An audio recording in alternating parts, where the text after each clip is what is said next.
Hello दोस्तों, construction education channel में आपका स्वागत है।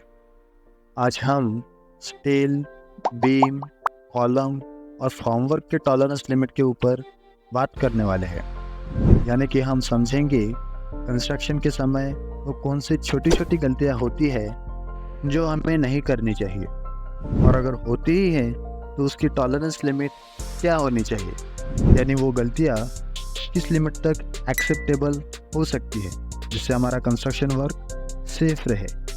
और आप चैनल पे नए हैं और अभी तक सब्सक्राइब नहीं किया है तो कर ले, ताकि ऐसी इंफॉर्मेटिव वीडियोस आपसे मिस ना हो। तो बिना किसी देरी के चलिए शुरू करते हैं। Tolerance in reinforcement.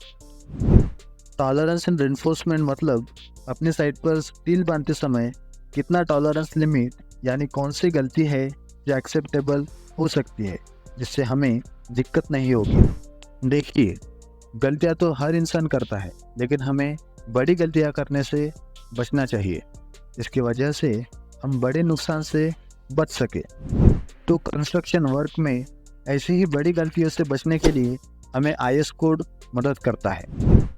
IS code 1852 हमें बताता है कि जो भी साइज़ का हम रेनफोर्समेंट अपने साइट पर यूज़ करते हैं उसके साइज़ में कितना टॉलरेंस लिमिट, यानी कितना ऊपर नीचे साइज़ हुआ तो चल सकता है। तो अगर हमारे रेनफोर्समेंट बार का डायमीटर 0 से 25 mm तक है तो उसमें मैक्सिमम 0.5 mm इतना प्लस माइनस अगर हुआ तो ठीक है, लेकिन उसके डायमीटर में अगर इससे ज़्यादा या कम टॉलरेंस अगर होता है तो उसे अवॉइड करना चाहिए, क्योंकि वो हमारे कंस्ट्रक्शन के लिए सेफ नहीं होता।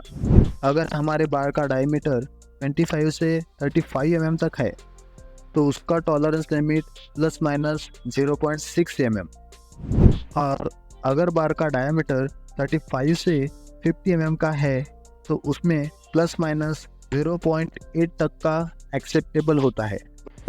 अगर आपने नोटिस किया हो तो आप देख सकते हैं जैसे जैसे बार का साइज बढ़ता है उसकी टॉलरेंस लिमिट भी बढ़ती है, और सबसे ज़्यादा टॉलरेंस लिमिट 100 mm डायमीटर वाले बार का है, जो है 1.6 mm का। जब भी साइट पर कोई स्टील बार आता है तो ध्यान रखें, अगर उन बार के साइज में कोई टॉलरेंस है तो इस लिमिट के अंदर ही होना चाहिए। लेकिन हर बार हम स्टील का साइज तो चेक नहीं करते, तो क्या स्टील को चेक करने का कोई दूसरा उपाय है? बिल्कुल है। IS 1852 में स्टील के वेट का भी टॉलरेंस लिमिट दिया है। मतलब स्टील के वेट से हम पता कर सकते हैं कि ये स्टील बार हमारे कंस्ट्रक्शन में सही है या नहीं। जैसे कि आप इस इमेज में देख सकते हैं, इसमें परसेंटेज में टॉलरेंस दिया है, यानी स्टील बार का जितना वेट होना चाहिए उससे इतना परसेंट कम या ज़्यादा हुआ तो चल सकता है। लेकिन हमें कैसे पता चलेगा कि किस बार का वेट कितना होना चाहिए? तो उसके लिए आप इस टेबल को देख सकते हैं, या फिर इस फार्मूले से भी स्टील बार का वेट निकाल सकते हैं, जो है weight of bar is equal to D²/162। For example, अगर आपका 10 mm का बार है तो उसका वेट होगा D²/162, यानी 10²/162 इज इक्वल टू 0.617 kg/मीटर। तो जैसा कि IS कोड में दिया है, अगर आपको 0 से 10 mm डायमीटर तक कोई भी स्टील बार लेना हो, उसके वेट में मैक्सिमम 7% तक प्लस या माइनस अगर है तो चल सकता है। अगर उसका वेट 7% से ज़्यादा या कम प्लस माइनस होता है तो वो स्टील आपको नहीं लेना चाहिए। इसका मतलब अगर आप अपने साइड पर 10 mm के बार को 1 मीटर कट करके उसका वेट करते हो तो उसका वेट 0.617 से 7% ऊपर या नीचे हुआ तो चल सकता है, लेकिन इससे ज़्यादा फ्लक्चुएशन उसमें नहीं होना चाहिए। यानी मैक्सिमम उसका वेट 0.660 kg और मिनिमम वेट 0.573 तक अगर हुआ तो चल सकता है। इससे ज़्यादा टॉलरेंस अगर हुआ तो वो सेफ नहीं माना जाएगा। तो अब तक हमने बात की मैन्युफैक्चरिंग टॉलरेंस लिमिट की। अब चलिए देखते हैं साइड पर स्टील बांधते समय कितना टॉलरेंस चल सकता है। तो एज पर IS 456 अगर आपके बीम का इफेक्टिव डेप्थ 200 mm या उससे कम है तो उसमें मैक्सिमम 10 mm यानी 1 सेंटीमीटर तक प्लस या माइनस टॉलरेंस अगर हुआ तो चल सकता है। और अगर आपके बीम का इफेक्टिव डेप्थ 200 mm से ज़्यादा है तो मैक्सिमम 15 mm तक यानी 1.5 सेंटीमीटर प्लस या माइनस तक टॉलरेंस चल सकता है। इससे ज़्यादा टॉलरेंस आपके बीम में नहीं होना चाहिए। अब ये इफेक्टिव डेप्थ क्या है? तो जैसे आप इस इमेज में देख सकते हैं, इफेक्टिव डेप्थ बीम के टॉप सरफेस से बीम के बॉटम के जो रेनफोर्समेंट बार्स होते हैं उसके सेंटर तक के डिस्टेंस को कहा जाता है। अब चलिए बात करते हैं जो हम कंक्रीट कवर प्रोवाइड करते हैं उसमें कितना टॉलरेंस चल सकता है। तो एज पर IS 456 कंक्रीट कवर में मैक्सिमम प्लस 10 mm तक का यानी 1 सेंटीमीटर ज़्यादा अगर आपने कवर दिया तो चल सकता है, लेकिन आपको जितना कवर देना है उससे कम नहीं देना है।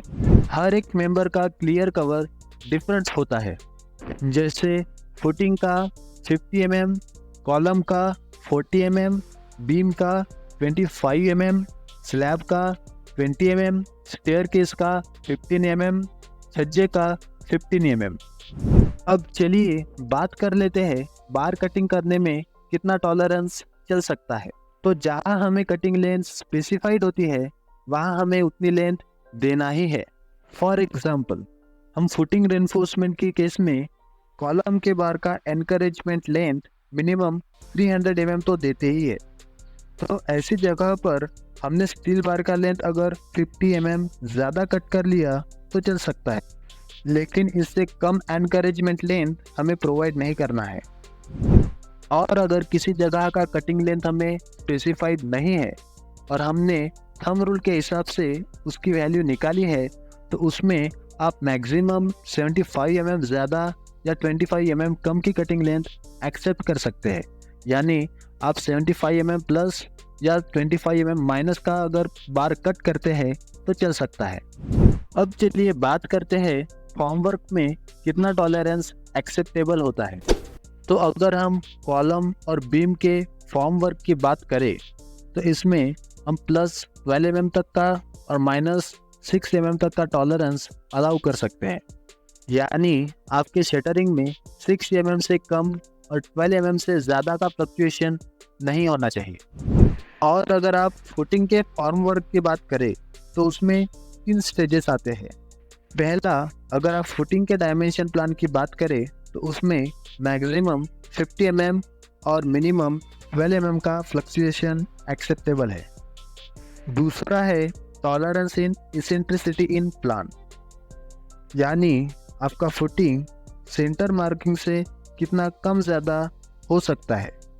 तो अगर आपका फुटिंग अपने सेंटर से 0.02 times of width of footing in direction of deviation अगर होता है, यानी आपका फुटिंग अपने सेंटर से 0.02 टाइम्स विड्थ और मैक्सिमम 50 mm इनमें से जो भी वैल्यू कम होगी उससे ज़्यादा फ्लक्चुएशन नहीं होना चाहिए। तीसरा, अगर आप फुटिंग के थिकनेस यानी डेप्थ की बात करें तो उसमें plus minus 0.05 time its actual thickness, यानी उसकी जो थिकनेस आपको गिवन है उसके 0.05 टाइम्स से ज़्यादा या कम टॉलरेंस यानी फ्लक्चुएशन नहीं होना चाहिए। तो आज के लिए इतना ही। अगर आपको ये वीडियो पसंद आया हो तो इसे लाइक कर दे और हमारे चैनल को सब्सक्राइब करके बेल आइकन दबाना न भूलें। मिलते हैं ऐसे ही किसी इन्फॉर्मेटिव वीडियोस के साथ, तब तक के लिए गुड बाय।